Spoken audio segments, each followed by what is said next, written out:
شروع اللہ کا نام لے کر جو بڑا مہربان نہایت رحم والا ہے۔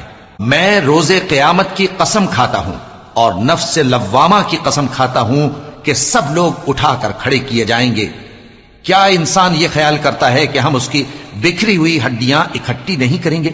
ضرور کریں گے، اور ہم اس بات پر قادر ہیں کہ اس کی پور پور درست کر دیں۔ مگر انسان چاہتا ہے کہ آئندہ بھی خود سری کرتا چلا جائے، پوچھتا ہے کہ قیامت کا دن کب ہوگا۔ سو جب آنکھیں چندھیا جائیں اور چاند گہنا جائے اور سورج اور چاند جمع کر دیے جائیں، اس دن انسان کہے گا کہ کہاں ہے بھاگنے کی جگہ؟ کہیں نہیں، کوئی جائے پناہ نہیں۔ اس روز تمہارے پروردگار ہی کے پاس تمہیں جا ٹھہرنا ہے۔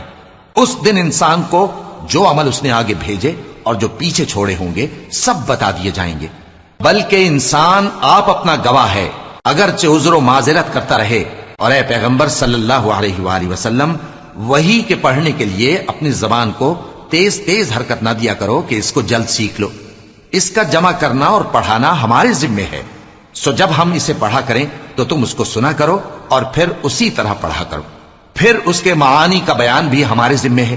مگر لوگو، تم دنیا کو دوست رکھتے ہو اور آخرت کو چھوڑے دیتے ہو۔ اس روز بعض چہرے رونقدار ہوں گے، اپنے پروردگار کی طرف نظر کیے ہوئے ہوں گے، اور بہت سے چہرے اس دن اداس ہوں گے، خیال کریں گے کہ ان کے ساتھ کمر توڑ معاملہ کیا جائے گا۔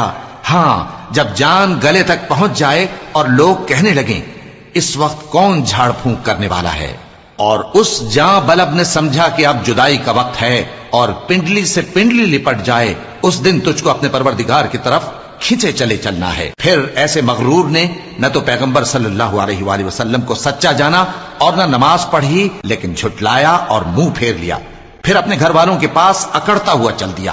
خرابی ہے تیری، خرابی پر خرابی ہے، پھر خرابی ہے تیری، خرابی پر خرابی ہے۔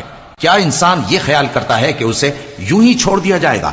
کیا وہ منی کا جو ٹپکائی جاتی ہے ایک قطرہ نہ تھا، پھر لوتھڑا ہوا، پھر اللہ نے اس کو بنایا، سو اس کے اعضاء کو درست کیا، پھر اس کی دو قسمیں بنائیں، مرد اور عورت۔ کیا اس کو اس بات پر قدرت نہیں کہ مردوں کو زندہ کر دے؟